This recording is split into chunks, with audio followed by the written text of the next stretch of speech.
کیونکہ آج بات ہوگی حضرت سلیمان علیہ نبینا علیہ الصلوۃ والسلام کی حیرت انگیز حکومت پر۔ پچھلے پروگرام میں بھی ہم نے حضرت سلیمان علیہ الصلوۃ والسلام کی حیرت انگیز حکومت کے بارے میں جاننا تھا، آج مزید اس کے بارے میں کچھ جانیں گے۔ اللہ نے ایسی حکومت دی جو نہ اس سے پہلے کسی کو دی نہ اس کے بعد کسی کو دی۔ آپ نے دعا کی تھی اللہ کی بارگاہ میں، اور وہ دعا کیا تھی؟ آئیے پہلے قرآن مجید کے ذریعے وہ دعا سنتے ہیں۔ اللہ سے آپ نے ایک ایسی سلطنت مانگی تھی، سبحان اللہ، اس سے پہلے کسی کو نہ ملی ہو، اللہ نے وہ دعا بھی قبول کی۔ وہ دعا کیا تھی؟ آئیے سنتے ہیں۔ چنانچہ پارہ نمبر 23 سورہ صاد اور آیت نمبر 35، تلاوت سنیے، ترجمہ سنیے۔ قال رب اغفر لي وهب لي ملكا لا ينبغي لأحد من بعدي إنك أنت الوهاب۔ عرض کی، اے میرے رب مجھے بخش دے اور مجھے ایسی سلطنت عطا کر کہ میرے بعد کسی کو لائق نہ ہو، بے شک تو ہی بڑی دین والا۔ اللہ تبارک و تعالیٰ نے اس دعا کو شرف قبولیت سے نوازا اور آپ کو ویسی ہی سلطنت عطا فرما دی۔ ایسا کیا تھا ان کی سلطنت میں؟ قرآن سے ہی سنتے ہیں۔ اللہ نے ہوا آپ کے قابو میں کر دی، آپ کے حکم سے آپ جہاں چاہتے تھے اس طرف فرما بردار طریقے سے نرم نرم چلتی تھی۔ یہ ذکر بھی قرآن میں موجود ہے۔ آئیے سنتے ہیں پارہ نمبر 23 سورہ صاد آیت نمبر 36۔ فسخرنا له الريح تجري بأمره رخاء حيث أصاب۔ تو ہم نے ہوا اس کے بس میں کر دی کہ اس کے حکم سے نرم نرم چلتی جہاں وہ چاہتا۔ دوسری آپ کی سلطنت کی اسپیشلٹی کیا تھی؟ ہر معمار یعنی بلڈر اور غوطہ خور آپ کے تابع کر دیا گیا تھا۔ معمار جو تھا، بلڈنگیں بنانے والے، آپ کے حکم سے آپ کی مرضی کے مطابق عجیب و غریب عمارتیں تعمیر کرتے، اور غوطہ خور آپ کے لیے سمندر سے جا کر موتی نکالا کرتے۔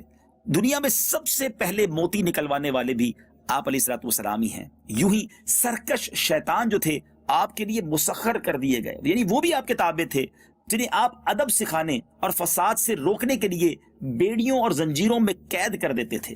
اس بارے میں بھی قرآن مجید کیا ارشاد فرماتا ہے؟ آئیے سنتے ہیں پارہ 23 سورہ صاد آیت نمبر 37۔ والشياطين كل بناء وغواص۔ اور دیو بس میں کر دیے ہر معمار اور غوطہ خور۔ حضرت سلیمان علیہ الصلوۃ والسلام کے لشکروں کی تعداد کیا تھی؟ اللہ تبارک و تعالیٰ قرآن مجید میں ارشاد فرماتا ہے، چنانچہ پارہ نمبر 19 سورہ نمل آیت نمبر 17 کی تلاوت سنتے ہیں۔ وحشر لسليمان جنوده من الجن والإنس والطير فهم يوزعون۔ اور جمع کیے گئے سلیمان کے لیے اس کے لشکر جنوں اور آدمیوں اور پرندوں سے، تو وہ روکے جاتے تھے۔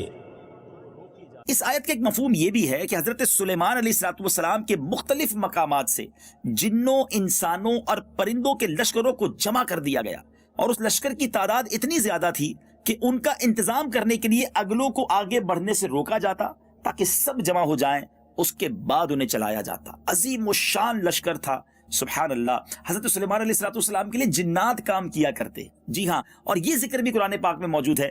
آئیے سنتے ہیں، چنانچہ پارہ نمبر 22 سورہ سبا آیت نمبر 13 میں اللہ تعالیٰ کیا ارشاد فرماتا ہے؟ يعملون له ما يشاء من محاريب وتماثيل وجفان كالجواب وقدور الراسيات اعملوا آل داود شكرا وقليل من عبادي الشكور۔ اس کے لیے بناتے جو وہ چاہتا، اونچے اونچے محل اور تصویریں اور بڑے حوضوں کے برابر لگن اور لنگردار دیگیں۔ اے داؤد والو شکر کرو، اور میرے بندوں میں کم ہیں شکر والے۔ اس کی تفصیل یہ ہے ناظرین کہ جنات حضرت سلیمان علیہ الصلوۃ والسلام کے لیے ہر وہ چیز بناتے تھے جو وہ چاہتے تھے۔ چند چیزیں سن لیجئے وہ کیا تھی۔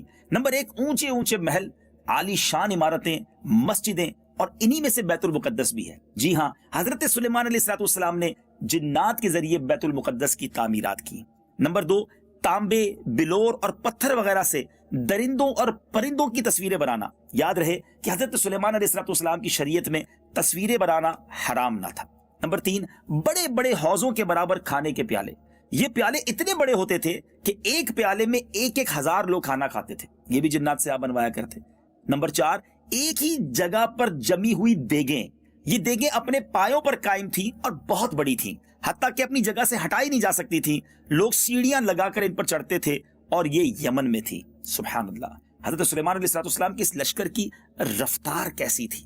اللہ تعالیٰ نے چونکہ ہوا کو حضرت سلیمان علیہ السلام کے قابو میں دے دیا تھا، اس لیے آپ ہوا کے دوش پر انتہائی تیز رفتاری سے سفر فرماتے تھے، اور اس رفتار کا عالم یہ ہوتا کہ صبح کے وقت چلتے تو دوپہر تک اتنا سفر کر لیتے جتنا ایک تیز رفتار گھڑ سوار 1 مہینے میں طے کرتا تھا، شام کے وقت چلتے تو رات تک 1 مہینے کی راہ کے برابر سفر کر لیتے تھے۔ سبحان اللہ، چنانچہ مروی ہے کہ آپ صبح کے وقت دمشق سے روانہ ہوتے اور دوپہر کو جو کیرولا تھا، اس زمانے کا ایک ملک، استخر میں فرماتے، یہ ملک فارس کا یعنی ایران کا شہر تھا اور دمشق سے 1 مہینے کی راہ پر ہے، اور شام کو استخر سے روانہ ہوتے تو رات کابل میں آرام فرماتے۔ سبحان اللہ، ذرا غور کیجئے، اس زمانے میں آپ کے سفر کی اسپیڈ کا عالم یہ تھا، لیکن اتنی بڑی سلطنت ہونے کے باوجود تکبر، فخر یہ آپ کے قریب سے بھی نہیں گزرا تھا۔ انکساری کے پیکر تھے۔